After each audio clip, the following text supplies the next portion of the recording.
Fala pessoal, tudo bem? Meu nome é Túlio. No vídeo de hoje a gente vai comentar um pouquinho sobre o RZAG, o RISA-FIAGRO, um fundo de crédito alocado 100% em CDI, com foco no agro, um fundo que vem pagando muito bem, tem uma perspectiva de continuar pagando muito bem. Eu vou comentar com vocês as novas alocações que o fundo fez, incluindo CDI mais 5,25, uma taxa bem atrativa, e vou comentar também os pontos de atenção desse fundo, tá bem? Então vamos lá. Aqui de início, gosto sempre de destacar o objetivo do fundo, que basicamente é investir em crédito e fazer um monitoramento constante dos ativos. Quanto à taxa de administração, o fundo hoje cobra uma taxa de administração de 1,15% ao ano, uma taxa de performance de 10% do que exceder o CDI. Uma taxa um pouquinho salgada.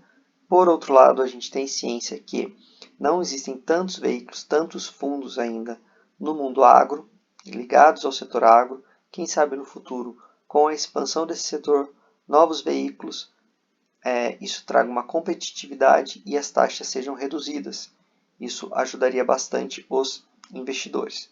Mas até lá são as opções que temos, então vida que segue. Bom, anualizando o dividend yield que ele está pagando, então a gente teria aqui 16% ao ano, um valor bem atrativo. O último dividendo, 12 centavinhos, lembrando que esse fundo é base 10, ele tem 25 ativos, o valor da cota patrimonial 9,73, a gente vai olhar aqui a cota mercado 9,62. No fechamento do mercado, salvo engano, essa cota sofreu até um pouco mais do que isso, então teve um desconto maior ainda no PVP. Como eu disse, 100% dos ativos indexados ao CDI, então é um fundo que tem a tendência de continuar pagando muito bem. Liquidez média diária muito boa, mais de 2 milhões, então super tranquilo para a gente que é pequeno investidor. Começando aqui o relatório gerencial em si, para quem não acompanha ou ainda está no início dos estudos do Fiagro, a maioria dos fundos eles trazem sempre um cenário agro no país e depois eles comentam sobre as commodities. Então aqui o gestor ele vai comentar sobre soja, milho e algodão, que representa 70% do portfólio. Quanto à soja, ela já iniciou a colheita, o sul está prejudicado pela seca e a lavoura também. Ainda assim, o Brasil ele tem uma perspectiva de lavoura, de safra recorde de mais de 152 milhões de toneladas. E a gente sabe que os Estados Unidos vai ter uma safra reduzida, então isso também vai ajudar o Brasil. O milho, o Brasil tem a expectativa de ser o maior produtor no ano. A safra americana e argentina também vai sofrer por causa das secas, então o Brasil tem uma oportunidade muito boa no mercado externo nos próximos meses. Algodão, o mês de janeiro continua com um baixo consumo de algodão e a gente sabe que o preço do algodão também vem sofrendo dos mercados internacionais. Então é a commodity que vem sofrendo mais. Lembrando que essa estratégia de ter várias commodities, ela é muito interessante justamente por isso. Cada commodity tem um ciclo, cada commodity está exposta a um risco, seja de quebra de safra, seja de, enfim, maior competitividade no cenário internacional. Então você ter essa diversificação traz um melhor balanço para o fundo. Então a gente vai ter uma commodity sofrendo, outras duas em alta. Isso vai trazer um pouco mais de segurança para os seus investidores. Quanto aos retornos, então o fundo distribuiu 12 centavinhos, que dá um yield de 1,25 ao ano. Então é bem atrativo realmente esse dividendo. Mas a gente sabe que mais do que o dividend yield, aliás, muito mais do que o dividend yield, a gente tem que olhar o fundamento do fundo. Então estudar o fundo. Lembrando que isso aqui não é recomendação de compra, tá pessoal? Eu estou compartilhando com vocês o meu estudo e recomendo que vocês, depois desse vídeo, continuem os estudos para que, se quiser realmente investir nesse fundo, ou ter a tranquilidade de continuar investindo nesse fundo, você o faça tendo ciência do que você está investindo e não só pelo dividendo. Então aqui a gente pode ver que o fundo está 100% em CDI e as garantias basicamente são alienação fiduciária de terras mais aval e alienação fiduciária de grãos mais aval. Então aqui é bem interessante, são garantias em regra bem sólidas, tá? Então aqui a gente tem um pouquinho do prazo do fundo, então boa parte dele superior a 3 anos. Diversificação por cultura. O único destaque aqui é que realmente o fundo está bem locado em soja, né? Mais de 50%. Ele tem outras culturas.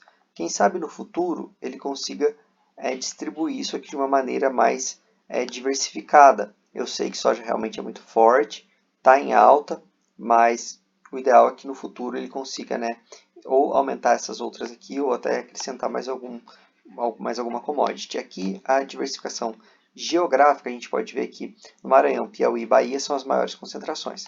Novamente, quem sabe no futuro ele consiga expandir um pouquinho mais e abaixar essas porcentagens para a gente não ficar exposto a uma região. Então, por exemplo, como ele falou no começo, a região X está com chuva, então ali ele vai sofrer um pouco mais. Se ele conseguir diversificar mais, isso mitiga um pouco esse risco, né? E aqui o gestor ele traz as perspectivas para o fundo. Aqui ele vai comentar o seguinte: então, conforme o risco relativo a operações mais longas se acentua, ou seja, está ficando mais arriscado, a gestão optou por não avançar com algumas operações que estavam em fase de estruturação e realizar um movimento em direção a operações mais curtas, garantias mais robustas e com a variação de crédito mais confortável. Por que a gestão faz esse tipo de movimento? Porque uma coisa é você emprestar para receber daqui a 10 anos, você não sabe como é que vai estar. Outra coisa é você emprestar para receber daqui a 2 anos. E com isso, o seu dinheiro retorna mais rápido, é um pouco mais seguro. Eu vou mostrar para vocês as operações abaixo. Então ele coloca aqui que nesse mês foi realizada a alocação em 5 ativos, total de 104 milhões, um pouco mais de 104 milhões, e existem 3 operações do pipeline em status de estruturação que devem ser liquidadas até março. Isso aqui é bem interessante e eu vou mostrar na tabela abaixo para vocês. Pessoal, se vocês estiverem gostando do vídeo, peço que deixem like, comentem, se inscrevam, por favor. Estou aqui com a meta de tentar chegar a 200 inscritos até o final da semana. E lembrando que eu criei um grupo do Telegram para a gente se ajudar, tá? Então lá a gente conversa, tem enquetes sobre os próximos vídeos. E a ideia é criar realmente uma comunidade para a gente se ajudar, tá bom? Para todo mundo ganhar dinheiro. Aqui, então, a gente tem a tabela de operação do fundo. E o fundo, no texto, a gente observa que ele não descreve quais são as operações. Seria muito interessante se ele colocasse, olha, foi adquirido tanto, o emissor é tal, a taxa é tal, o investimento aconteceu por isso e por aquilo, os fundamentos são esses e aqueles. Seria muito enriquecedor e tranquilizador para o investidor. Mas como o fundo não fez, eu comparei o relatório antigo com o relatório atual. E são essas 5 últimas operações aqui, que foram as operações que entraram no portfólio mais recentemente. Então eu destaquei aqui o seguinte, são 4 operações com vencimento em 2031, que se a gente for ver, é um vencimento até mais longo que outras operações que o fundo já tinha, como por exemplo aqui 25, 25, 27. Então eu não entendi muito bem porque o fundo falou que está focado em operação mais curta, mas colocou 4 operações para 2031. Não é nenhum tipo de crítica, é realmente querendo entender. Por isso que seria muito importante que o fundo explicasse o racional por trás das operações. E aqui sim ele tem uma operação bem curta, numa taxa bem interessante. Aqui estão as garantias, que faz jus ao que ele colocou aqui acima. A gente pode observar que é bem pouquinho do PL, 0,4. Eu destaco também essas 2 outras operações que são um pouco mais arriscadas. Uma taxa bem alta, a gente pode ver, ó, CDI mais 16, CDI mais 10,5, tem outra aqui também, CDI mais 16, e elas, ó, CDI mais 11,5, 11,5, e elas são subordinadas, outra aqui, então é um pouquinho mais de risco para o fundo, para quem estiver investindo, é importante saber. E aqui que está meu ponto, seria tão interessante se a gestão trouxesse o racional por trás dessas operações. Olha, não, ele é seguro por causa disso, por causa daquilo, enfim. Outro risco que o fundo tem é que basicamente ele trabalha só com um emissor, né, das dívidas, a securitizadora. E agora aqui que ele colocou uma nova. Quem sabe ele diversificando isso aqui no futuro também traz um pouco mais de segurança para o fundo. Caminhando aqui para o final do vídeo, a última coisa que eu quero deixar claro para vocês é que são 25 operações, mas são 1, 2, 3, 4, 5, 6, 7, 8, 9, 10 eu acho. 10 devedores. Não são poucos devedores. Então, no futuro também o fundo conseguindo crescer e diversificar mais isso seria interessante. O ponto positivo é o seguinte, são devedores sólidos, tá? Que ele traz um pouquinho sobre cada um e isso dá uma tranquilizada. Mas no mais é isso, é um bom fundo, tem seus riscos, é importante a gente saber o risco para avaliar o retorno, é o que eu sempre falo. Não tem problema você tomar muito risco, mas você tem que ter um retorno condizente. Eu não estou falando especificamente desse fundo, tá, pessoal? No geral.